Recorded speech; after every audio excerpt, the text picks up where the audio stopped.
Hey everybody, this is Brad Beltman. I am a distance learning student out of Des Moines, Iowa.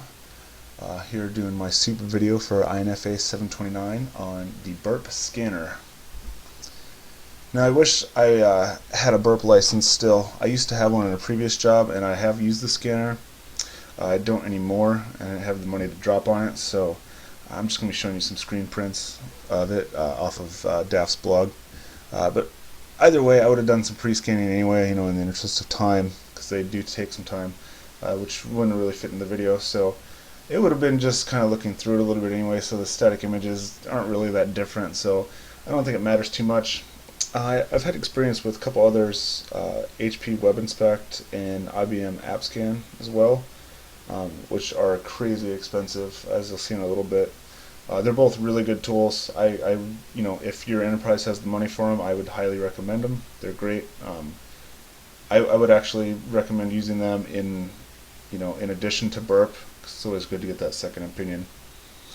I thought about contacting, going through the contact us thing on PortSwigger and seeing if I could just get a complimentary license, maybe do a little name dropping, say, I'm Dr. Paul I student, help me out, but I didn't want to be that guy, so I didn't do it, but I kind of wish I would have. Anyway, I'm going to talk about Burp scanner, some comparisons between Burp and other scanners and how it fares. And then I'm going to show you my testing environment I have here, and I'll just take a quick look at a couple of the free scanners that are done in the comparisons, just so you can kind of take a look at them and compare them to what Burp has to offer. I'm not going to be doing any in-depth scans with them. It'll just be some really quick looks into what they look like and what they can do. So anyway, Burp scanner. If you've never seen it, there is a site called sectools.org, which is run by the same people who make Nmap. And every few years or so, it's not really a set schedule where they do this, but every few years or so they send out surveys to a few thousand security professionals to get their opinion on different security tools out there. And Burp came in as the #1 web scanner out of 20 that were surveyed. It was number 13 overall, which is pretty impressive because there are some really good tools on that. I think Wireshark was #1, Metasploit's on there, all sorts of really great tools.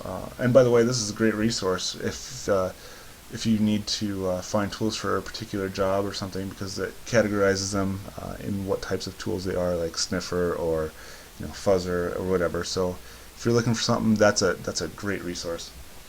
And by the way, the picture there is off of DAF's blog, which is still just making me laugh. A scanner comparison was done in 2010. And like I said earlier, you look at the prices of some of these web inspectors, up to $30,000. AppScan is, it's pretty crazy. And notice the wild swings between them. Burp is no longer $191; it's $299 per user per year, which is still much better than the other commercial offerings, and especially when it's getting scoring right up there with the others here.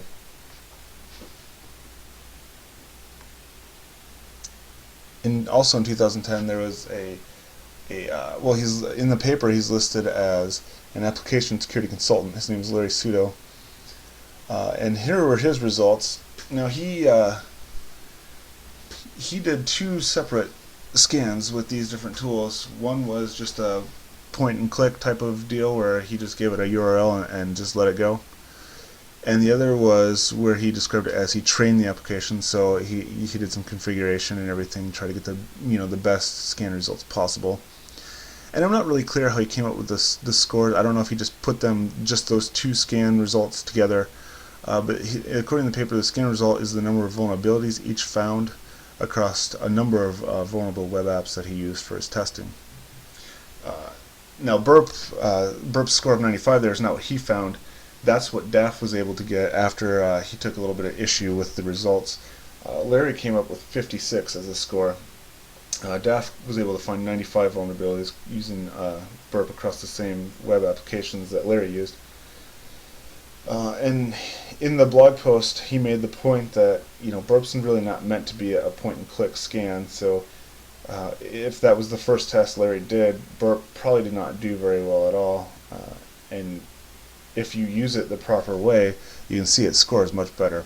The other side note is NTO Spider kind of counts vulnerabilities differently than some of the others, where some of them, the others will see a SQL injection vulnerability on a page, and there might be 2 or 3 different fields. They'll list them as being vulnerable, but they won't count it as a separate vulnerability, where NTO Spider does. And so that's likely what accounts for the large gap in findings there. The other thing I want to point out is, if you notice here, NTO Spider and Hailstorm are at the top of this list. You compare it to this scan, or this comparison here, they're more towards the bottom. Whoops. More towards the bottom, comparable in price. Interesting that WebInspect and some of these are up here in this scan, and then you get over here, and he had wildly different results. Personally, I think the first scan was probably, or first comparison was a lot more accurate than what Larry was able to find. But that's just me. And the other thing to take away from this is it really proves that you have to put a little bit of effort into using the scanner, no matter which one it is. Burp is definitely that's definitely true, but the others are you'll get much better results. I've had personal experience with WebInspect more than the others, and that's definitely true. There's none of these out here that you can just simply point and click in an application and expect to find everything. So I want to talk a little bit about scanning basics, and this is mostly true across all scanners. There's 2 basic types of scanning. You have active scanning and passive scanning. Active is where the application is crafting requests to send to the web app, and then parsing the response, looking for vulnerabilities. Passive is where you're using the tool, but you're browsing the site, and it's as you're browsing, it's parsing the responses for things like links and vulnerabilities and stuff like that. Now, most of these will also do some sort of crawling or spidering beforehand, if not all of them actually, which is sometimes a good thing to do, just to make sure that you're not missing something. And most of them will give you a nice kind of site map you can work off of as well. Now, more specifically to Burp, the nice thing is that you can scan requests from other tools like Intruder and Repeater and such. Burp allows for a little bit more control over what's tested, because it's meant to be used in that fashion, where you're going out there and browsing, and it's scanning the results you get back, but basically you're telling it very precisely what it should be scanning. And then, like I mentioned, Burp can also crawl the application automatically. And I kind of misphrased it there. It'll crawl it. I would definitely recommend having Burp crawl the site first. That should be more about the automated scanning. It's not really meant to be that. And Daff mentions that several times in his blog. It's meant to be more of the hands-on tool. So here's a couple of looks at the scanner itself. As you can see the results, or the progress as it's running, how many issues it's found, where it's found them, things like that. Nice thing is that you can look at those while the scan is running. You can also send them over to some of the other tools like Intruder and Repeater, which is just a really great way to weed out any false positives. Sometimes you'll get some results like here, where you can see the LDAP injection. It's not 100%, the question mark, it's not 100% sure, but you can send that over to Repeater or Intruder and really take a granular look at it and make sure that it either is or isn't vulnerable. Looking at the scan results here, you can see the sitemap on the left. That's everything that Burp was able to find and scan. Upper right shows the different categories, like SQL injection, that type of stuff. And then the bottom right will show you some of the details about the vulnerability. I also like that if you look here, you can see the exact request that the application crafted and the response from the web server.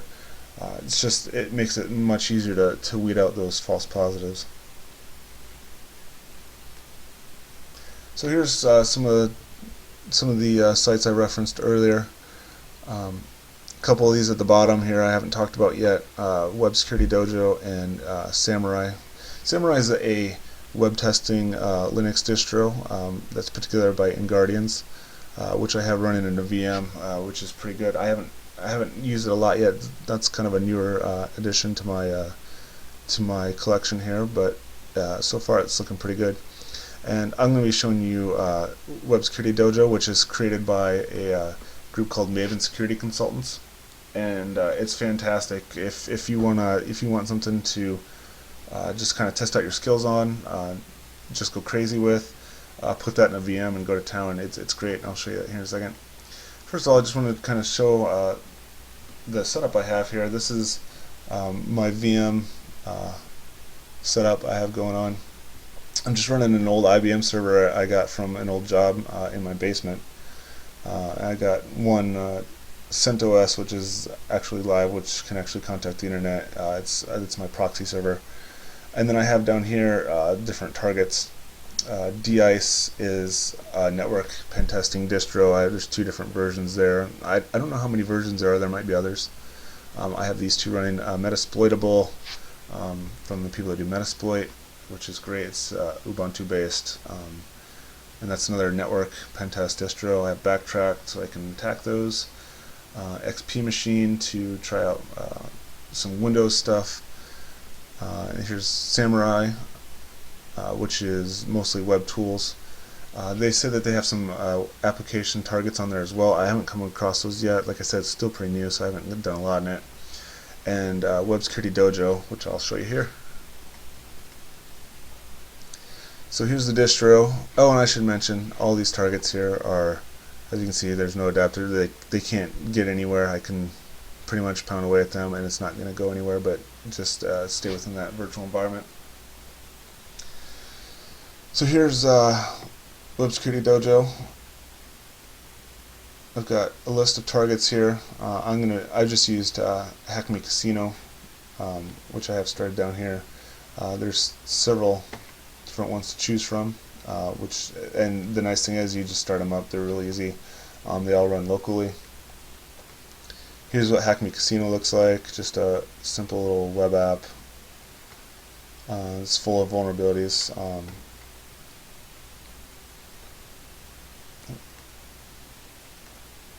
So one of the free ones that was listed there was Peros.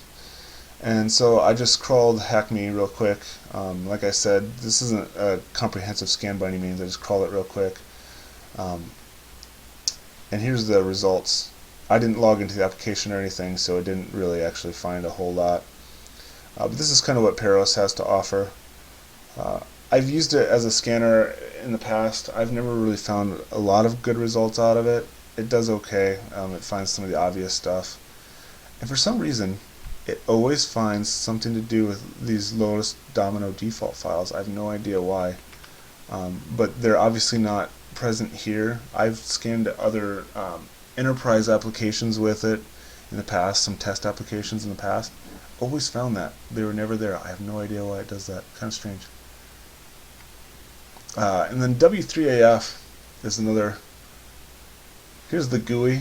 The GUI, they don't have fully functional yet, so this is just kind of a look at it. It's mostly command line, which is here. And they just have this really nice, easy help utility, and you can see you can just real easily set what you're going to use. There's different plugins, exploits, things like that. I found it to be a pretty simple scanner. Works really well. Got some good results with it. So that's just kind of the basics of what those look like.